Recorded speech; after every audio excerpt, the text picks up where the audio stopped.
Ladies and gentlemen, Xenoblade Chronicles X is arguably one of the greatest Nintendo games of all time. In some way, somehow, now it's even better with Xenoblade Chronicles X Definitive Edition. And in this video, we'll be going over facts or tips or whatever you want to call them about this game that I think are very important. So let's just go and get right into this video. So yeah, I don't know if this video is going to be labeled tips or facts because I don't know what's the right thing to say here, but regardless, this is stuff that you need to know about this game before playing, and I hope you learned something. Before we get started, if you could hit a like and subscribe, that would truly mean the world to me, and let's just go and get right into this video. So first, let's take it back to the beginning of this game. Xenoblade Chronicles X was released in 2015, and this was for the Wii U, and this was developed by Monolith Soft and published by Nintendo. They have this game labeled as an action role-playing game, but I would say it's more of a JRPG, but that's just me. In 2018, Tetsuya Takahashi stated that he wanted to bring the game over to the Nintendo Switch, but cited difficulties with both funding and its scale.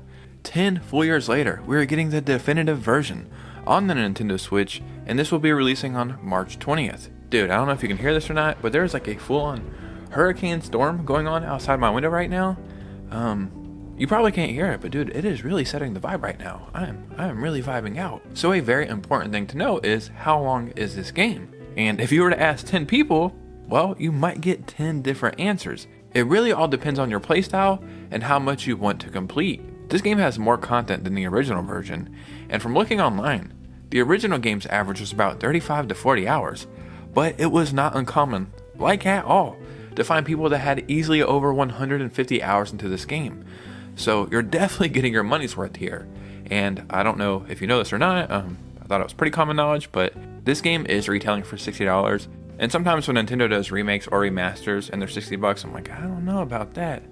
I don't know, that probably should have been a $40 game or something. This game right here, I have no problem being $60.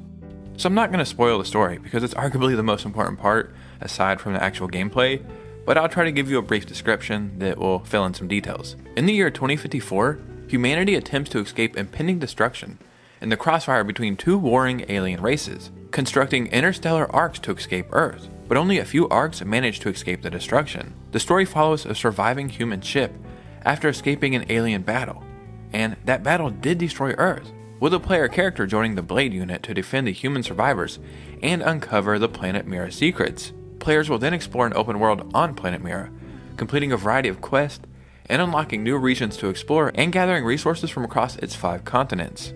So a great thing about this game is there is so much to do, and you're really encouraged to do as much as possible. So a great tip is that you can have up to like 20 active missions at once, and that's something to keep in mind and do to get the most out of this game. Another thing to keep in mind is this is an open world game, so something else that's encouraged is to explore everywhere that you possibly can. And a lot of open world games, and I'm not gonna bash some of the ones that a lot of people seem to enjoy, but in a lot of open world games, like, yes, they are open world, but what's the point? There's literally nothing to do. You go somewhere and you're like, okay, there's nothing here. Okay, I went all the way over here and there's a very tiny item that really wasn't worth it. So a lot of games are open world just for the sake of saying that they are open world. But in Xenoblade Chronicles X Definitive Edition, even though it is open world, it's for a good reason. There really is so much to find, and there's also a lot of items in this game. If you don't know what some of them are, well, there's a good chance you will need these items for future missions. Something really cool is you can have up to 99 of each item you find.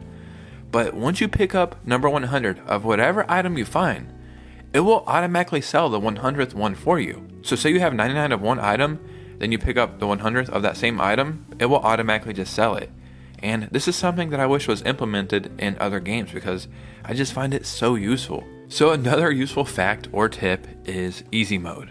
And you may think, well, that's for noobs or that's for amateurs. I'm a hardcore gamer. Sure, that's fine. But in my opinion, the point of gaming, and remember, this is my opinion, but in my opinion, the point of games is to enjoy them, to really enjoy playing whatever game it is. So in Xenoblade Chronicles X, if you fail a main story mission 3 times, at least I think it's 3 times, then they will offer you to do the same mission, but it will change the difficulty to easy. I'm not saying you have to use that option, but it is there, so just keep that in mind. If you keep failing over and over, but you still want to progress, just do easy mode. and then move on to the next mission. Also, some of the missions will require you to be a certain level or have certain party members before you can start them. Just as you level up your own arts and skills with battle points, you must also do this for your party members. Remember to do this anytime you add a new member to your party. They will come in with a high number of battle points to be spent as you see fit on their arts and skills. Doing so will make your party more effective in battle.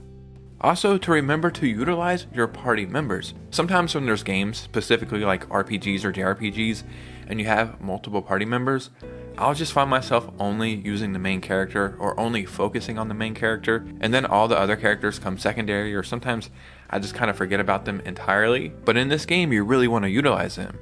So whenever you have to face multiple enemies, you can tell each one of your party members which enemy they should attack. To do that, make sure you target an enemy, then select Concentrate Fire from the battle menu, and then press A, I think that's what it's going to be on the Switch. And you can use this order for your entire party or for just one party member. So a big draw for this game, at least for me, is the whole mech robot thing going on. I'm a huge fan of Gundam and just robot stuff in general.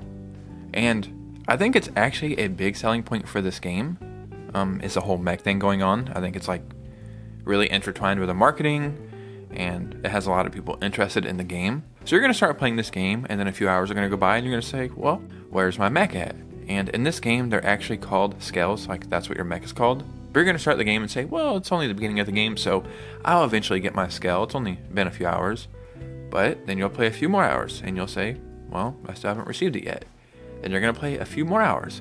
Then you're going to start wondering, did I miss a main mission? Or did I miss something I was supposed to do? Should I restart my game? Like, did I mess up my game somehow? Where is this thing that is so important to the game? Like, it's supposed to be a major feature for the game. Don't worry, you just have to be patient. This does happen later in the game. You will eventually get your skell, but then once you receive your skell, I think it's like a few more chapters after that, then you can actually fly with them. So just be patient, it will happen, but it does not happen like right at the beginning of the game. And if I could just give you one final tip, it's a very simple one. Do as much as you can, go wherever you can, and talk to as many people as you can.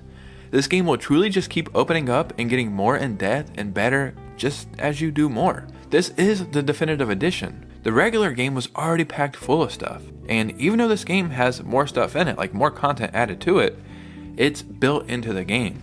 So you don't have to beat the game or like whatever the base game is and then start the extra content. That's kind of how a lot of definitive games are made. It's like, well, we added the DLC, but it's at the end. Everything that's added into this game is just built directly into the game.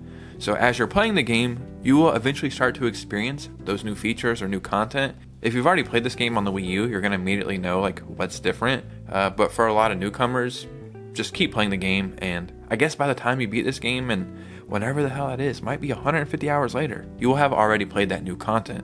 And another thing I want to say is, even if you didn't enjoy Xenoblade 1, 2, or 3, or kind of like the games, but thought it really weren't for me, I would still say give this game a chance. I think it does enough different to where, like, yes, it's in the same universe and same, like, everything, but I think it feels different enough to stand on its own. And if you're a fan of RPGs or JRPGs, and you just like whatever comes with that whole category or genre of gaming, I would argue this is a must-play game. And I truly think this is one of the greatest things Nintendo has ever put out. Like, yes, we're getting it very late at the Nintendo Switch's life, and I don't know how that's going to affect the overall way this game is received and the way we look back on it, you know what I mean? Because it's coming so late. So the Switch 2 is right around the corner, and this game will come out, and we'll play it and beat it and enjoy it, but then the Switch 2 will come out, and we'll think, well, you know, we're on to the Switch 2 now. I think if this game would have came out, let's say 2021, 2022, and we had more time to enjoy it without thinking about what's next, I really think a lot of people would think that this is one of the greatest games Nintendo has ever put out, and it might go into like the best games of all time category. And I'm not just saying that, but these are just my opinions and tips and facts, or I really don't even know. I just wanted to talk about this game. So I hope you learned something. I hope you enjoyed this. As always, if you made it to this part of the video, hit a like and subscribe, and follow me on social media on Instagram and Twitter so we can keep the community growing. And in the comments below, start a conversation. I would love to start a conversation about this game if you're new to it, if you've already played it. Just start a conversation down below. And you guys know me, I will see you very soon with a new video. Peace out.